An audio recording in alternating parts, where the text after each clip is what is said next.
ګرانو کتونکو سلامونه.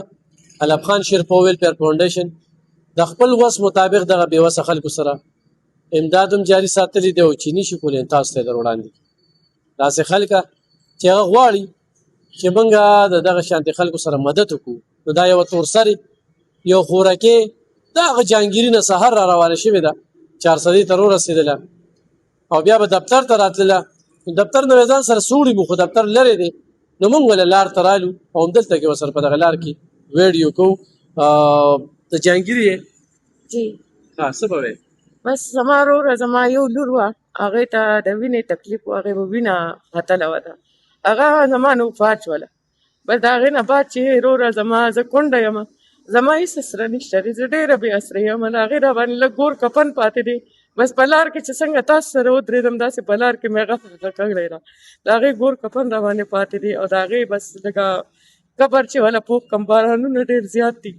به دومره ما سره وکړئ چې بس زه په خپل کور کښېنم او به دا 2 ټایمه ډوډۍ خورم او بس صرف د ډوډۍ محتاج یم، ډېره مجبوره یم، ډېره بېوسه یم، ډېره در په در وګرځېدم، هېڅوک مې هم سات نه ورکوي، هېڅوک هم راله نږدې نه راځي، ډېره بېوسه یم. د الله د رضا دپاره څه چې هم د وسه کېږي دا ما سره امداد وکړئ. دا به ستاسو ډېره رانې کې یاد ساتم، دواګانې به درته کوم زما ورور. مخکې دې ویډیو کړې ده؟ نه وروره مخکې مې نه ده کړې، بس دا راته ستاسو ویډیو مې وکتل، هغه چې دغه م ورکولو اختر کې روژه کې هغه ګاونډیانې مو اوس تاسو له رالم، هغه هم په دونه لرو لرو لارې راته وکړم، لارې راته نه وي پته چې په کومه کومه لاړه شم. ولې نه جوړوې؟ ژوند به څه جوړ کړم وروره، بس ژوند خو مې تباه شو. هغه لور مې اول په روډونو ګرځوله، په کوڅو کې ګرځوله، چا کور ته نه پرېښودله، موږ دا بیماره ده، د دې نه بوی راځي، دا امتیازې کوي. لږې سختې مې تېرې کړې وروره، مخکې مو پته نه چې څونه سختې تېرېږي. څومره عمر کې وفات شوه؟ هغه د 7 کالو ما بس په دې روډونو ګرځوله، بس وینه جواب شو، هغې مرګه پورې هغې ما ته دغه وایي چې بېبې ډوډۍ، امي ډوډۍ، هغه د ډوډۍ د لاسه مړه شوله او بس د علاج د لاسه مړه شوله. خاوند یې کله وفات شوی؟ خاوند مې دا ماشومه مې د هغه د مرګ نه بعد 3 میاشتې بعد پیدا شوله.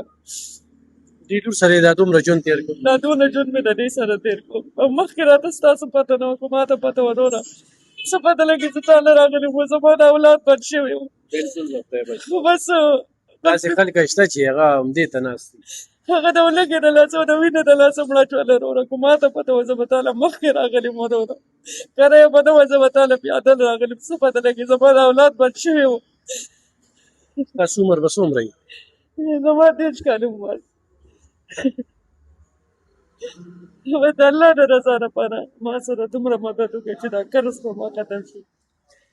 ما سره دومره مدد وکړي چې دا قرض زما ختم شي. ګرانو کتونکو دا د دې د موبایل نمبر دی، خپنې غدې سره رابطه کولی شئ 0312 092 77 42 0312 092 77 42 یا په دې باندې زموږ اکاونټ نمبر دی، زموږ په ذریعه مو سره مدد کولی شئ، بالکل د دې کور جوړولی شئ.